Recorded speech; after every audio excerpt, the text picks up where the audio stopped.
Awareness வந்து அப்படி ஒரு 2500 வருஷத்துக்கு முன்னாடி இதெல்லாம் வந்து ஒரு பிரளயம் உருவாக்கி இருக்கு. அந்த டைம்ல இவர் தியரி கொடுக்க கொடுக்க அந்த பக்கம் ஒரு ப்ராக்டிக்கல் அப்படி அப்ளை ஆயிருக்கு. அதனாலதான் இது ரெண்டு கம்பேர் பண்ணி விபசன மெடிடேஷன் அங்க எடுத்துக்கிட்டு ஈயமனைமல் இங்க எடுத்துக்கிட்டு அம்மா வந்து இப்ப அந்த ஆராய்ச்சியை பண்ணிட்டு இருக்காங்க. இது ட்ரெடிஷனல் இன்னைக்கு இருக்கக்கூடிய மானுடம் எல்லாம் ஒண்ணா வச்சு பார்க்காம தனித்தனியா பார்க்குது. புத்திசம் வேற, என்கிட்ட இருக்கிறத நீ கொண்டு வந்து மிக்ஸ் பண்ணக்கூடாது, உன்னோடதுல நான் மிக்ஸ் பண்ணக்கூடாது, உன் கூட தாண்டி நான் வர மாட்டேன், என் கூட தாண்டி நீ வரக்கூடாது, இப்படிலாம் பிரச்சனை இருக்கு. அத்தனை பிரச்சனைகளையும் தாண்டி ஒரு ரிசர்ச்சை கம்ப்ளீட் பண்ணணும். அப்பதான் இதை மெர்ஜ் பண்ணி இது ரெண்டும் ஒன்று தாண்டா சொல்லி இருக்குது. இது பாடுறாங்க தியரி, இங்க ப்ராக்டிக்கல் இருக்கு. ப்ராக்டிக்கலும் தியரியும் அப்ளை பண்ணாதான் உண்டு. ஒருத்தன் தியரியே படிக்கிறான், ப்ராக்டிக்கலுக்கு அப்ளிகேஷன் இல்லை, பயன்படாது. ஒருத்தனுக்கு ப்ராக்டிக்கல் நாலேஜ் இருக்கு, காரணம் தெரியாது. பவ பிரத்ய விதேக பிரகிருதிலையா, நான் மறுபடியும் போய் இதே உலகத்துல பிறந்துருவிடா அப்படிங்குது.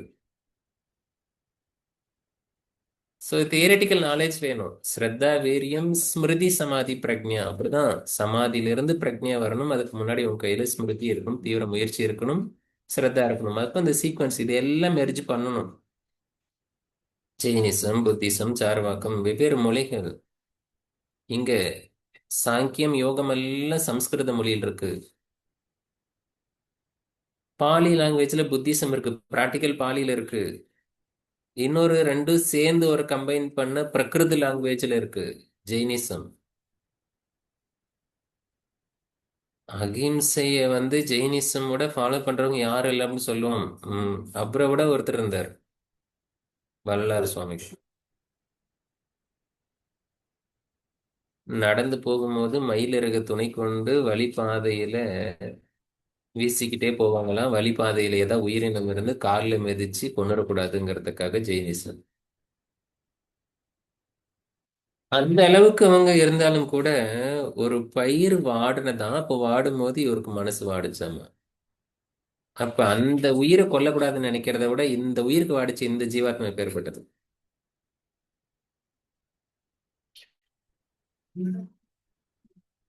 இதெல்லாம் ஒன்னோட ஒண்ணு மெர்ஜ் பண்ணீங்கன்னா எல்லாம் ஒரே இடம் தான் போய் ரீச் ஆகுது. ஆனா எல்லாமே நம்ம கையில வேணும். இருந்ததுன்னா நமக்கு ஈஸி. நிறைய இன்ஸ்ட்ருமெண்ட் கையில வச்சிருந்தா ஹேண்டில் பண்றது ஈஸி. இதெல்லாம் ஏன் ஜெயினிசம் ஏன் கையில எடுத்துக்கணும், புத்திசம் ஏன் கையில எடுத்துக்கணும், ஏன் யோகம், சாங்கியம் இதெல்லாம் ஒண்ணா எடுத்து படிக்கணும்னு இந்த யூஜிசி நெட்டுக்காரங்க ஏன் நம்மளை கொடுமைப்படுத்துறாங்க?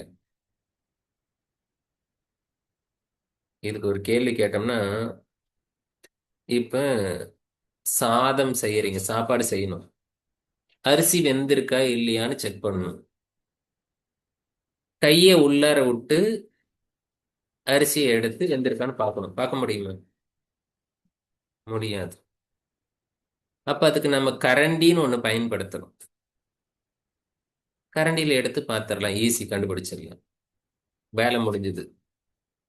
கரத்தை, உங்களுடைய கரமாகிய கை இருக்குல்ல, கைத்துக்கு இன்னொரு பேர் கரண்டின்னு பேர், கரம்னு பேரு. அந்த கரத்தை அது அண்டி இருக்குதாமா. உங்க கை இல்லைன்னா அந்த கரண்டியால தனியா போய் சோறு எடுக்க முடியாது. கரத்தை அண்டி இருப்பதனால கரண்டியாமா. அப்ப கரண்டின்னு ஒரு இன்ஸ்ட்ருமெண்ட் இருக்கிறதுனால உங்க வேலை எளிமையா முடிஞ்சது. அப்ப இந்த மாதிரி ஜெயினிசம், புத்திசம், யோகம் இதெல்லாம் உங்களுக்கு இன்ஸ்ட்ருமெண்ட் கரண்டி மாதிரி. எல்லாத்தையும் பயன்படுத்தினீங்கன்னா இன்ஸ்ட்ருமெண்டேஷன் அதிகமாக அதிகமாக உங்களுக்கு உங்களுடைய வேலை எளிமையாகுது. அதனால எல்லாம் கம்பேர் பண்ணி பார்க்கணும். ஒண்ணுல போய் நின்று கூடாது, லாக் ஆகிக்கூடாது. யூஜிசி நெட்டு படிக்கும் போது எல்லா தர்ஷனங்களையும் சமநிலையோட நின்று யார் யார் என்னென்ன பண்ணியிருக்காங்க அப்படிங்கிறத நீங்க அப்படியே அணுகணும். உங்களுடைய சம்பிரதாய முறைகள், எங்க அப்பா அம்மா எங்களுக்கு வந்து இதுதான் சொல்லி கொடுத்துருக்காங்க, இதெல்லாம் விட்டுட்டு இப்படி வந்து நான் எல்லாத்தையும் வேதாந்தத்தை படிக்க சொல்றீங்க, ஜெயினிசம் படிக்க சொல்றீங்க, புத்திசம் படிக்க சொல்றீங்க, சார்வாகம் இதெல்லாம் படிச்சா என் சம்பிரதாயம் என்ன ஆகுறது? எங்க வீட்டுல போனா சோறு போடுவாங்களா? போட மாட்டாங்களா? அந்த மாதிரி தனித்து நிக்காம பொதுவா நின்று எல்லா தர்சனங்களையும் பார்த்துக்கிட்டே வாங்க. பாருங்க, நம்ம பேசுனதெல்லாம் இங்க இருக்கும். ஜீவ ஜெகத் ஈஸ்வரா, ஜீவன் ஜெகத்தோட ஐக்கியமாய் கிடக்குது. இந்த ஜெகத்திலிருந்து தன்னை பிரிச்சு ஈஸ்வரனோட ஐக்கியமாக, அவ்வளவுதான். புவனகரண போகம்ங்கிறது ஜீவ ஜெகத்தோட முடிஞ்சு போச்சு. எப்ப இந்த ஜீவன் போகத்திற்கு, போகம்ங்கிறது சாதாரணமான கிடையாது. போகம்னு ஒண்ணு இல்லைன்னா இங்க வேலையே கிடையாது. அப்போ அனுபவிக்கவே கூடாதா அப்படின்னு வந்துரும். அனுபவிக்கிறதும் எதுக்காக அனுபவிக்கணும்னா போக அபவர்கார்த்தம், முக்திக்காகவும் மோட்சத்துக்காகவும் அனுபவிக்கணும். ஸோ அவ்வளவு சிஸ்டமேட்டிக்கா அரேஞ்ச் பண்ணி சொல்லி கொடுத்துருக்காங்க. அதுதான் இந்த தர்சனங்கள். அதுல நியாய தர்சனம், யோக தர்சனம், ஒவ்வொரு தர்சனமும் அவங்களுக்கான லிமிடேஷன் வச்சு சொல்லி கொடுத்துருக்காங்க. இந்த கட்டத்தில் இருக்கிறதெல்லாம் கொஸ்டின்ல வந்துடும். பிரமாணா, பிரமாணம்னா பிரமாணங்கள். நம்ம பேசுறதுல என்ன பிரமாணம் இருக்கு? இப்ப நடுவில் நடுவில் நம்ம கோட் பண்ணிட்டே இருக்கோம். இப்ப நான் சிம்பிளா வந்து நீங்க எல்லாம் கண்ணை மூடுங்க, தியானம் பண்ணுங்க, உங்களுக்கு ஞானம் வந்துடும் அப்படின்னு சொன்னா நீங்க என்ன சொல்லுங்க? இதுக்கெல்லாம் என்ன பிரமாணம் இருக்கு? கேட்குறீங்களா, கேட்க மாட்டீங்களா? இதுல என்ன என்ன ஆதாரம் இருக்கு? என்ன உண்மைத்தன்மை இருக்கு? அந்த உண்மையை நிரூபிக்கிறதுக்காக எடுத்துக்கிற அளவுகோலுக்கு பிரமாணம்னு பேர். பிரமாணங்கள். ரொம்ப நாளைக்கு முன்னாடி நான் பயன்படுத்தின வார்த்தைகள், எங்க அம்மா கிட்ட அடிக்கடிக்கு வாங்கி திட்டு வாங்கின ஒரு வார்த்தை இதெல்லாம். சட்டியை கையில தூக்கிவாங்க, சூடா இருக்கும். பிரமணி எடுத்து போடு, பிரமணி எடுத்து போடும்பாங்க. எந்த பிரமணி எடுக்கிறதுன்னு தெரியாது. அப்புறம் எடுத்து போடுறதுக்குள்ளார கை சுட்டுரும். அதுக்கப்புறம் கீழே வச்சுட்டு என்ன ரெண்டு பொத்து பொத்துன்னு சாத்துவாங்க. அப்பதான் பிரமாணம்னா என்னன்னே தெரியும். தேங்காய் பெரிய கயிறு இருக்குல்ல, அதுல ரவுண்டா ஒரு ரிங்கு மாதிரி ஒரு சுத்தி இருப்பாங்க. அது எதுக்குன்னா அந்த சட்டியோ பானையோ அந்த ரிங்கு மேல வச்சா அது சாயாது. அப்போ ஒரு சட்டி நிலை நிற்க வேண்டுமானால் அதற்கு ஒரு பிரமாணம் தேவைப்படுது. ஒரு தத்துவத்தினோட உண்மைத்தன்மையை நிலை நிறுத்தணும்னா அதுக்கு ஒரு பிரமாணம் தேவைப்படுது. அந்த பிரமாணம் தான் இந்த பிரமாணங்கள். பிரமாணங்கள்ங்கிறது பிரத்யக்ஷம், அனுமானம், ஆப்த வாக்கியம், உபமானம், இப்படி 4 நியாய தர்சனத்துல இருக்கு. ஒவ்வொரு தர்சனத்துக்கும் வேற வேற. பிரத்யக்ஷம், அனுமானம், ஆகமம் அப்படின்னு பதஞ்சலி புஸ்தகத்தில் படிப்போம். கபில முனிகிட்ட போய் படிக்கும்போது சாங்கியத்துல பிரத்யக்ஷம், அனுமானம், ஆப்த வாக்கியம் அப்படின்னு படிப்போம். ஆப்த வச்சனம்னு படிப்போம். அப்போ இவங்க எல்லாம் பிரமாணத்தை இதெல்லாம் வச்சிருக்காங்க. ஒண்ணு ஒண்ணு பாருங்க. இந்த பிரத்யக்ஷம்ங்கிறது நீங்க கண்ணு, காது, மூக்கு, இந்த 5 புலன்களை துணை கொண்டு அறிவது. அனுமானம்ங்கிறது கண்ணை மூடி நீங்க பண்றது. இந்த புலன்களுக்கு கிடைச்ச அறிவு பாதி தான் கிடைச்சிருக்கும். அந்த பாதியை வச்சு மீதியை நீங்க வந்து கன்க்ளூட் பண்றது அனுமானம். ஒன்னை விட ஒண்ணு மேலானது. அதை விட மேலானது இந்த ஆப்த வாக்கியம், ஆகமம் சொல்லக்கூடியது. முன்னோர்கள் கற்றறிந்த ஞானிகள், முனிவர்கள் சொன்ன உண்மை. வேதம் முதற்கொண்டு இன்னைக்கு ஸ்ருதி ஃபார்மேட்ல இருக்கக்கூடியது. அதெல்லாம் புரியாம வேணா இருக்கலாமே தவிர அதெல்லாம் இல்லைன்னு ஆயிடாது. இதுக்கெல்லாம் ஒரு சின்ன உதாரணம் சொல்லுவாங்க. ஒரு தெரு வழியா கார்ல ஒரு ஜட்ஜி போயிட்டு இருக்காரு. தெருவுல ஒரு கூட்டம் நிக்குது. அந்த கூட்டத்தை விலைக்கு போய் உள்ளார போய் பார்க்கறாரு. பார்க்கும்போது அங்க ஒரு கொலை செய்யப்பட்டிருக்கு. ஒருவன் இறந்து போய் கிடக்குறான்.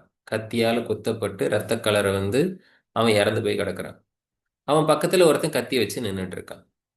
அதை சுத்தி கூட்டமெல்லாம் வேடிக்கை பார்த்துட்டு இருக்கு. சரி, இதை பார்த்துட்டாரு. நேரா கோர்ட்டுக்கு போயிட்டாரு. கோர்ட்ல போய் டியூட்டியை பார்க்கறாரு. இந்த கேஸ் அந்த கோர்ட்டுக்கு வருது.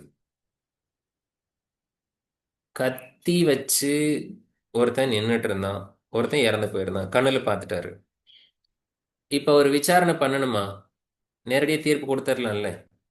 கண்ணுல பார்த்துட்டு தானே வந்தார். சொல்லுங்க, இவன் தான் கொலைகாரன் அப்படின்னு அவனுக்கு தண்டனை கொடுத்துடலாமா? கண்ணுல பார்த்துட்டு வந்த பிரத்யட்சமானது உண்மைதானே? பிரத்யட்சமானது உண்மை அப்படின்னா தண்டனை கொடுத்துடலாம். ஆனா பிரத்யட்சத்தை விட அனுமானத்துக்கு வலிமை அதிகம். அப்ப அவர் அடுத்து அனுமானத்துக்கு போறாரு. அங்க அவ்வளவு பெரிய கூட்டத்துல அவன் தான் கொலை பண்ணியிருந்தா கண்டிப்பா அந்த கூட்டம் முடிச்சு அவனை நசுக்கியிருக்கும். ஒரு பேர்ல செத்து போனவன் உடம்புல கத்தி பாஞ்சிருக்கும். அதை ரிமூவ் பண்றதை காப்பாத்துக்கு வந்தவனா இருக்கலாம் அவன். அந்த கத்தியை பிடுங்கி காப்பாத்துறதுக்கு ட்ரை பண்ணியிருக்கலாம். அந்த நேரத்துல அவன் இறந்து போயிருக்கலாம். இப்படி அவரோட அனுமானங்கள்ல அவர் பார்க்காத விஷயங்களை அனுமானிக்கிறார். பாதி தான் இருக்கு. இன்னும் நியாய பிலாசபி டைரக்டாவே ஃபார்முலா எழுதுது. எத்திர எத்திர தோமுக தத்திர தத்திர வாகினி. ஃபார்முலா சிம்பிளா சொல்லுது. தூரத்துல ஒரு இடத்துல ஒரு காட்டுல புகை இருக்கு. அந்த புகையை நீங்க பாக்குறீங்க. உடனே காட்டுல தீ பிடிச்சிருக்குன்னு சொல்றீங்க. நெருப்பை நீங்க பார்க்கல. எதன் அடிப்படையில் சொல்றீங்க? நெருப்பு இல்லாம புகையாதுங்கிற தத்துவத்தின் அடிப்படையில் சொல்றீங்க. அப்போ இந்த மாதிரி நியாயத்துக்கான ஃபார்முலாலாம் எழுதி வச்சிருக்காங்க. அவர் தான் இவர் நியாய பிலாசபி. இந்த முனிவருடைய தர்க்க வாதங்கள் தான் இன்னைக்கு நம்ம கூட இந்தியன் லாஜிக்கல் சிஸ்டம். நம்ம இந்தியன் லாஜிக்ஸ் ஃபுல்லா இவரோட தான். இதெல்லாம் நமக்கு ஃபர்ஸ்ட் பேப்பர்லயும் உண்டு. இந்தியன் லாஜிக்ஸ்லயும் நமக்கு உண்டு. அதுலயும் போய் இதெல்லாம் படிப்போம். பிரமாணாஸ்லாம் படிப்போம். உபமானம் கம்பேர் பண்ணி பார்க்கறது. ஒன்றோடு ஒன்று கம்பேர் பண்ணி தான் இன்னைக்கு எல்லாமே நம்ம அச்சீவ் பண்ணிட்டு இருக்கோம். இந்த மாதிரி 4 பிரமாணங்கள் ஒவ்வொரு தரிசனத்துக்கும் ஒவ்வொன்று இருக்கு. இதுல கியாத்தி வகை வகையான கியாத்தி இருக்கு. கியாத்தின்னா நம்முடைய புரிந்து கொள்ளும் தன்மை. புரிந்து கொள்வதற்கான கியாத்தி, ஆத்ம கியாத்தியா கியாத்தி, சத் சத் கியாத்தி, இந்த மாதிரி நிறைய கியாத்தி இருக்கு. இதெல்லாம் ஃபியூச்சர்ல படிக்கப்படும். இது போல வைசேட்டிக தர்சனம், மகா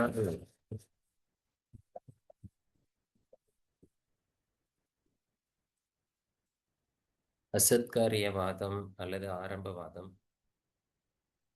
அணு கொள்கை அட்டாமிக் தியரி வரைக்கும் மூல பிரகிருதியிலிருந்து எல்லாத்தையும் டிஸ்இன்டிகிரேட், எல்லா பொருளையும் டிஸ்இன்டிகிரேட் பண்ணி உள்ளார போய் பார்த்தாலும் ஒரு 3 எனர்ஜி தான் இருக்கு அப்படிங்கிறத 3 குணங்கள்னு படிச்சோம்ல. அதெல்லாம் இவர் வந்து ஆட்டம் அப்படிங்கிறது. இவர் வந்ததுக்கு அப்புறம் தான் அணு கொள்கையே உருவாகுது. இன்னைக்கு அறிவியலாளர்கள் நீங்க போய் பார்த்தீங்கன்னா இவர் தான் பேஸ். இந்த தர்சனம் காரண காரியத்தை அடிப்படையாக கொண்டது இல்லை. அதாவது எது ஒண்ணுலேருந்து ஒண்ணு உருவாகிறது இல்லை அப்படிங்கிறது. எதுக்கு பேஸ் இருக்கிற அணு, அந்த அணுல இருந்து எல்லாம் உருவானது அப்படிங்கிறது தெரியும்.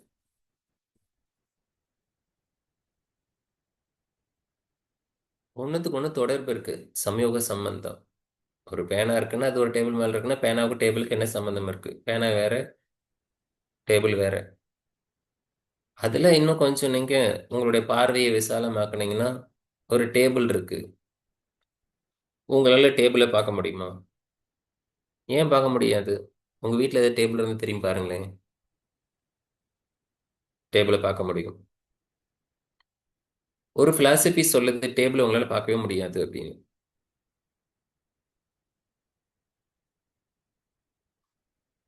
மரத்தை தான் உங்களால பார்க்க முடியும். மரம் தான் அது. நியூட்ரலைஸ் பண்றாரு திருமூலர். மரத்தை மறைத்தது மாமத யானை. மரத்தில் மறைந்தது மாமத யானை. ம்.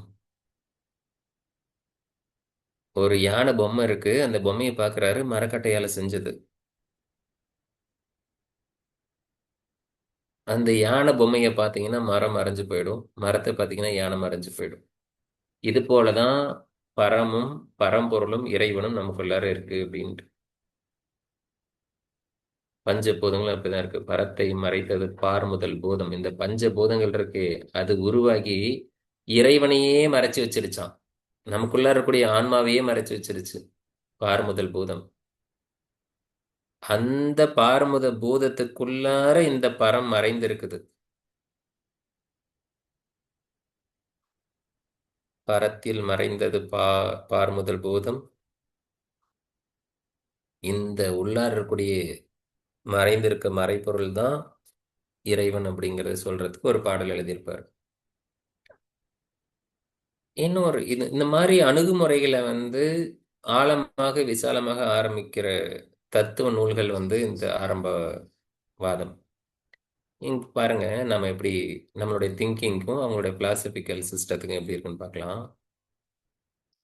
கேள்வி என்னவோ எல்கேஜி அளவில் தான் இருக்கும். இப்படி மொக்கையான கேள்வி கேட்கணும்னு நினைக்கக்கூடாது. ட்ரை பண்ணுங்க. சூரியன் உதயமாவதும் அஸ்தமனமாவதும் எந்தெந்த திசையில் நடக்கும்? சூரியன் எந்த திசையில் உதயமாகும், எந்த திசையில் அது வந்து அஸ்தமனமாகும்?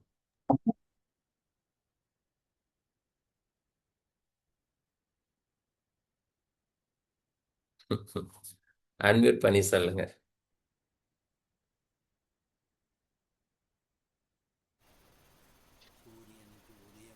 சூரியனுக்கு உதயமும் கிடையாது. ஐயோ, உங்களுக்கு சவுண்ட் மட்டும் கேட்கறது இல்ல. சூரியனுக்கு உதயமும் கிடையாது, அஸ்தமனமும் கிடையாது. சரி, நானே அனுமானிச்சுக்கிறேன் நீங்க என்ன சொல்றீங்க. எங்களுக்கு சவுண்ட் உங்களது ஏதோ உங்க டிவைஸ்ல வந்து மைக் ப்ராப்ளம் இருக்கு. ஸோ மாத்திட்டேன். ஒரு கேள்வி கேட்ட உடனே மெசேஜ் போட்டிருக்காங்களா? ஈஸ்ட் வெஸ்ட் ராஜலட்சுமிமா வாழ்க வளமுறை.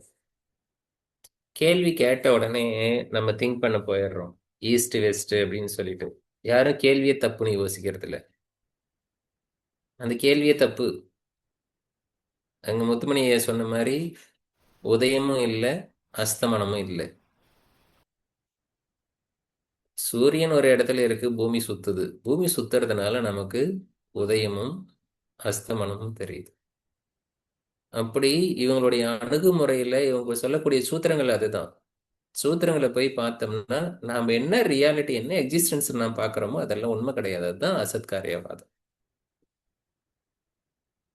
மனிதனுக்கு எங்க புரியலன்னா சத்காரியவாதம் அசத்காரியவாதத்துக்கு அது பெருசு இது பெருசு சண்டை போடுறதானே யாரும் இருக்கே தவிர அதனோட உண்மைத்தன்மையை ஆராய்ச்சி பண்றதுக்கு இன்னும் நேரம் கூடி வரல.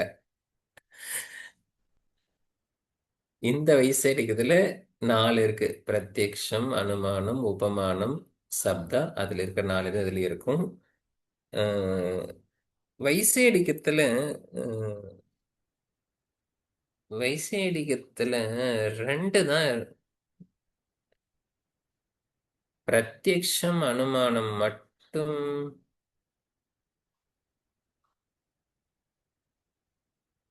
இல்லையே. பிரத்யக்ஷம் ரம்யா, இதுல எங்கேயோ குழப்பம் இருக்குடா. இதுல வந்து வைசேடிகத்துல பிரத்யக்ஷம் அனுமானம் 2 பிரமாணம் வச்சிருக்கிறது எது? 2 பிரமாணம் இருக்காதுங்க சார். 2 பிரமாணம் மட்டும்தான் இருக்கும். பிரத்யக்ஷ அனுமானம் மட்டும்தான் இருக்கும் நியாயத்துல. அது உபமானம், சில புக்ஸ்ல வந்து 2 பிரமாணம் சொல்றாங்க, சிலதுல வந்து 4 சொல்றாங்க சார். உபமானம் சப்தா நான் படிச்ச மாதிரியே தெரியல. சரி, எங்கிட்ட இருக்கிற புக்ல நான் பார்த்து வெரிஃபை பண்ணிட்டு கிளியர் பண்றேன்.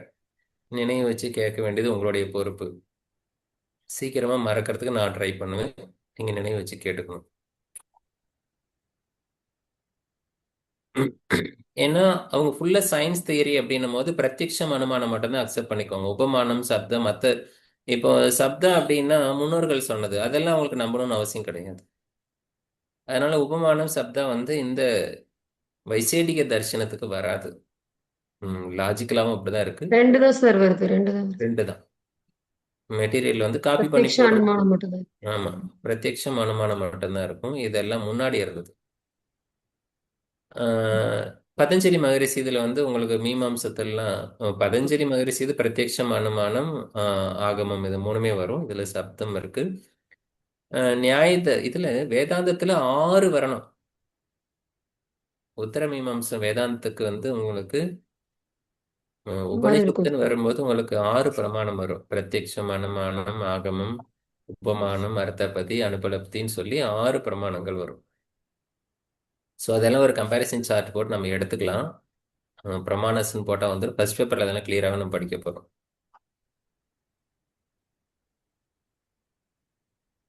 ஸ்மிருதி,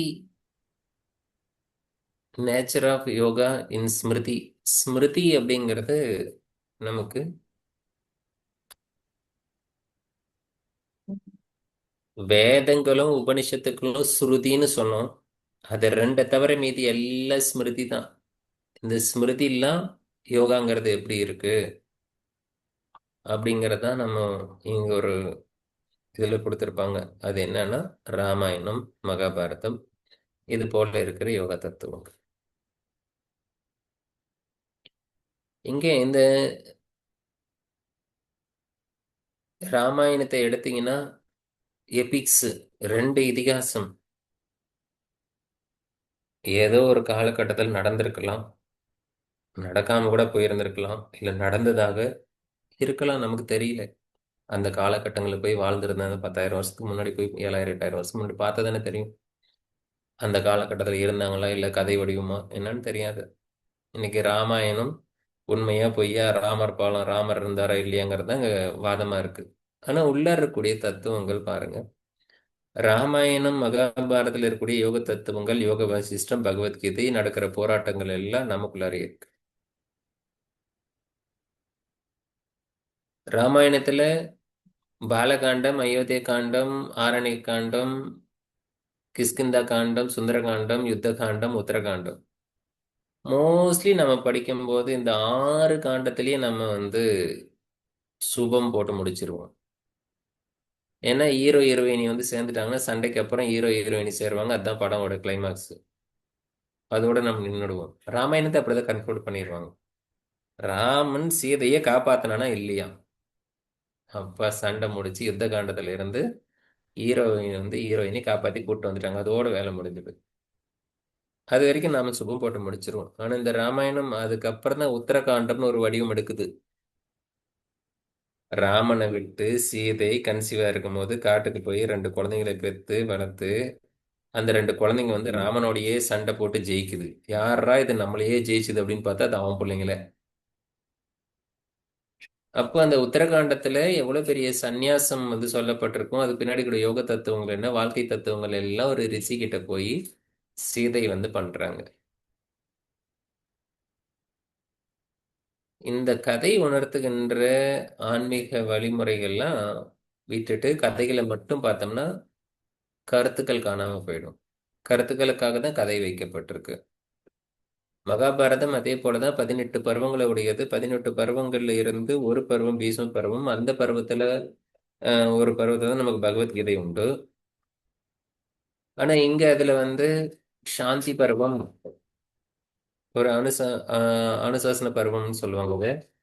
இந்த சாந்தி பருவம் போரெல்லாம் முடிஞ்சதுக்கு அப்புறம் அமைதி திரும்பணும். அமைதி திரும்பி அங்க ராஜாக்கள் எல்லாம் அவங்க ஏற்கனவே நாட்டை ஆண்டவங்க எல்லாம் போட்டு தள்ளியாச்சு. அடுத்து நாட்டை ஆளணும். ஆளும்போது நம்ம என்ன பண்ணணும், எல்லாத்தையும் உள்ளார அழிச்ச பிறகு தர்மத்தை நிலைநாட்டணும்னு பீஷ்மர் முள்ளு படுக்கையில இருந்துகிட்டு தர்மருக்கு தர்மத்தை போதிக்கிற இடம் தான் இந்த சாந்தி பருவம். நமக்குள்ளார இருக்கக்கூடிய வன்மங்களை எல்லாம் ஒழித்து நாம் எப்படி இருக்கணும் அப்படிங்கிறதான். இப்போ நம்ம படிக்கும் போதே நமக்கெல்லாம் கொஞ்சம் கொஞ்சமா சரியான வார்த்தையில சொல்லணும்னா சொரணம் வந்துகிட்டே இருக்கும். தர்மார்த்த காம மோட்சம் படிக்கும் போதெல்லாம் தர்மம்னா என்ன அப்படின்லாம் கொஞ்சம் கொஞ்சமா சொரணம் வந்துகிட்டே இருக்கும். சொரணம்னா என்னன்னு தெரியும் தானே? அதாவது குழம்பெல்லாம் வச்சு முடிச்சதுக்கு அப்புறம் தாளிக்கிறதுக்குன்னு பேர் எண்ணெயில் கொஞ்சம் போட்டு கடுகெல்லாம் போட்டு கொஞ்சம் வடகம்லாம் போட்டு எடுத்து அந்த குழம்புல ஊற்றுனா சொர்ருன்னு ஒரு சவுண்ட் வரும். அதுக்கப்புறம் அந்த குழம்போட டேஸ்ட்டு மாறிடும். அது மாதிரி நாமெல்லாம் கொஞ்சம் படிக்கும்போது நமக்கு எல்லாம் சொரணம் வரும். அந்த மாதிரி ஒரு போர் முடிஞ்சு அமைதி வரும்போது ஒரு சொரணம் வரத்துக்காக பீஷ்மர் முள்ளு படுக்கையில் உட்காந்துட்டு அவர் படுத்துக்கிட்டு சொல்லி கொடுத்தது தான் இந்த அனுசாசன பருவங்கள். ஒரு ராஜா எப்படி இருக்கணும், ஒரு மந்திரி எப்படி இருக்கணும், யார் யாருக்கு என்னென்ன பதவிகள் எப்படின்னு, இந்த உடம்புல என்னென்ன பதவிகள் இருக்கு, என்னென்ன பொறுப்புகள் இருக்கு, அதெல்லாம் சரியா வழி நடத்தணும் அப்படிங்கிறது தான் இந்த சாந்தி பருவத்தில் இருக்கக்கூடிய தகவல். அதெல்லாம் நமக்கு சிலபஸ்ல வச்சிருக்காங்க. இந்த 18 பருவங்கள் எப்படின்னு இருக்கு பேர் வச்சிருக்காங்க அப்படிங்கிறது. இந்த சாந்தி பருவத்தை பத்தி எல்லாம் கொஞ்சம் தகவல் இருக்கும். ராஜ தர்ம பருவம் அப்படின்னு இருக்கும். ஒரு ராஜா என்னென்ன தர்மங்களை ஃபாலோ பண்ணணும்னு சொல்லி கொடுக்கறதுக்கு 4500 ஸ்லோகம், சும்மா இல்ல, 128 அத்தியாயம். ஒரு ராஜா எப்படி இருக்கணும்னு சொல்லிட்டு, ஒரு நாட்டை ஆளக்கூடியவன் எப்படி இருக்கணும்னு சொல்லிட்டு 128 அத்தியாயம் இருக்கு. 4510 ஸ்லோகம் இருக்கு. நீங்க சொல்லுங்க, எந்த நாட்டை இந்த உலகத்தை ஆளுகின்ற எந்த ராஜாவுக்காவது, எந்த பிரசிடென்ட்டுக்காவது, எந்த அரசியல்வாதி, எந்த சிஎம் பிஎம் இந்த நாட்டில் இருக்க எவனாவது ஒருத்தனுக்காவது இந்த ஸ்லோகங்கள் இத்தனை இருக்குன்னா தெரியுமா? இப்படி எல்லாம் தெரிஞ்சா குட்டு போடுவாங்களாம், ஈராக் மேல சண்டை போடுவாங்களாம். ஒரு நாட்டோட தலைவரே ஒரு உயிரை கொல்றதுக்கு மனசு வருமா? என்ன அவனுக்கு இந்த ராஜ தர்மத்தை பத்தி எல்லாம் தெரியாது. தேர்தல் வாக்குறுதி எழுத தெரியும். திருக்குறள் இருக்கக்கூடிய 10 திருக்குறள் அரசியல்னு ஒரு அதிகாரம் இருக்கிறது என்னன்னு படிக்க தெரியாது. கிரிட்டிசைஸ் பண்ணல, ரியாலிட்டிக்கும் இங்க நடைமுறைக்கும் இருக்கக்கூடிய டிஸ்டன்ஸ் அப்படி. ஆனா நம்ம வந்து இது இந்து மதம் சார்ந்த விஷயம். மகாபாரதம் அப்படிங்கிறது அதுல இருக்கக்கூடிய பருவங்கள் அப்படின்னு சொன்னா, இது சொல்லுங்க, ஒரு மனிதனுடைய, ஒரு நாட்டில், இந்த உலகம், நில உலகத்துல வாழக்கூடிய, இந்த புவனத்தின் மீது வாழக்கூடிய, நில உலகம், அற்புதமான நில உலகத்தில் வாழக்கூடிய மனிதன் எப்படி தர்மத்தோட வாழணும், ஒரு ஆட்சியாளன் எப்படி இருக்கணும், மற்றவங்க அறிவு குறைபாடு இருக்கிறவங்க இந்த உலகத்துல இருக்கதான் செய்வாங்க, அவங்கள எல்லாம் வழிநடத்துறதுக்கு ஒரு தலைமை பொறுப்புல ஒருத்தர் வேணும். ஓர் உலக கூட்டாட்சி வலுவாய் வேண்டும். அப்படி இருந்தாதான் உலகத்தில் மக்கள்லாம் உய்ய வேண்டும். உலகில் போர் பகை அச்சமின்றி மக்கள் உழைத்துண்டு வாழ காத்து வாழ வேண்டும். ஒரு அமைதி என்னும் வற்றாத நன்னீதி பெற்று உய்ய வேண்டும். இப்படி எல்லாம் வாழணும்னா இதுக்கான தர்ம முறைகளை வந்து சும்மா சொல்லிட்டா மட்டும் போதாதுன்ட்டு 5000 பாடல்களை எழுதி வச்சிருக்காங்க. இதெல்லாம் நம்ம சிலபஸ்ல இருக்கு. எந்த அரசியல்வாதிக்கு இதெல்லாம் எப்ப சொல்லி கொடுக்கறது? நம்ம இதை வந்து நம்ம மகாபாரதத்தில் இருக்கிறதுனால இந்து மதம் ஒரு சாயத்தை பூசி ஓரம் தூக்கி வச்சாச்சு. ஆபத் தர்ம பருவான்னு ஒரு பருவம் இருக்கு பாருங்க. 39 அத்தியாயம், 1560 ஸ்லோகம்.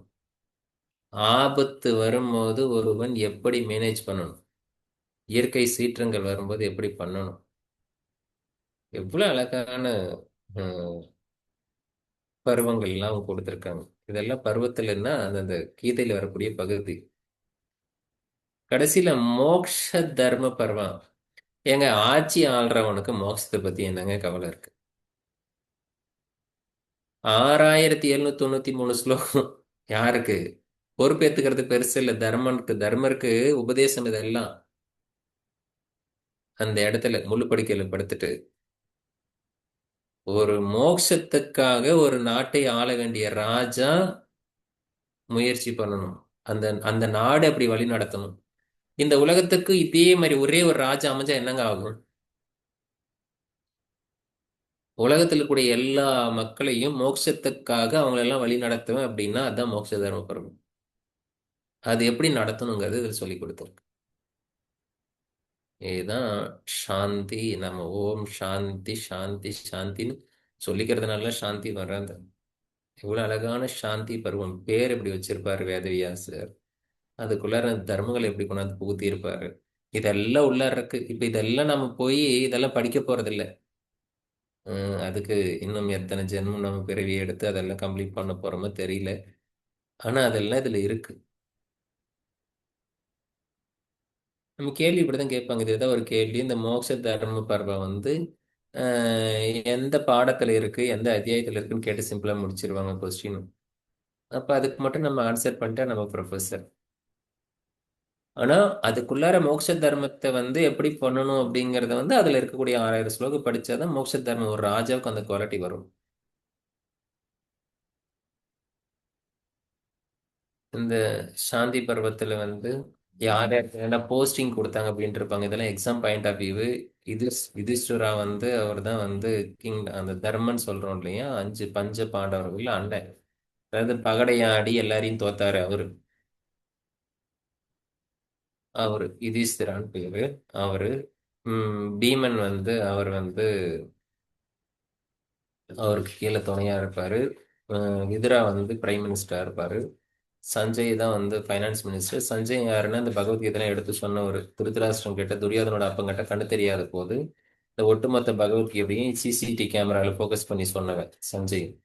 அவர் இங்க வந்து ஃபினான்ஸ் மினிஸ்டர் ஆகுவாரு. அர்ஜுனன் வந்து டிஃபென்ஸ் ஃபோர்ஸு இதெல்லாம் பார்த்துப்பாரு. தோமியா வந்து ப்ரைஸ் அண்ட் கவுன்சிலிங்காக இருப்பாங்க. கிங்குக்கு கவுன்சிலிங் கொடுக்குறவங்களா இருப்பாங்க. அதுக்கப்புறம் கிருஷ்ணா வந்து எல்லாருக்கும் யோகா சொல்லி கொடுப்பாரு. இந்த கிருஷ்ணா எங்க யோகா படிச்சாரு தெரியுமா? மகாபாரதத்துல யோகா சொல்லி கொடுக்குற இந்த கிருஷ்ணர் ராமாயணத்துல இதுக்கு முன்னாடி பார்த்துமே அந்த எபிக்ல சின்ன வயசுல ராமன், அவன் ராமனா இருந்தபோது அர்ஜுன் எப்படி கன்ஃபியூஸ் ஆனானோ அதே மாதிரி அவன் கன்ஃபியூஸ் ஆயிடுவான். அப்ப வந்து வசிஷ்ட முனிவரை வந்து அப்பாயின்மெண்ட் பண்ணுவாங்க. வசிஷ்ட முனிவர் சொல்லி கொடுத்த யோகா தான் யோக வசிஷ்டம். அன்னைக்கு யோகா கத்துக்கிட்டதை எடுத்துட்டு வந்து இவர் யோகா சொல்லி கொடுத்தனால இவர் இன்னைக்கு பகவான் ஆயிட்டாரு. இவர் கிருஷ்ணர் ஆயிட்டாரு. இவர் தான் வந்து அந்த ராமனுடைய அடுத்த அவதார். ஸோ இந்த ராமன் கிருஷ்ணன்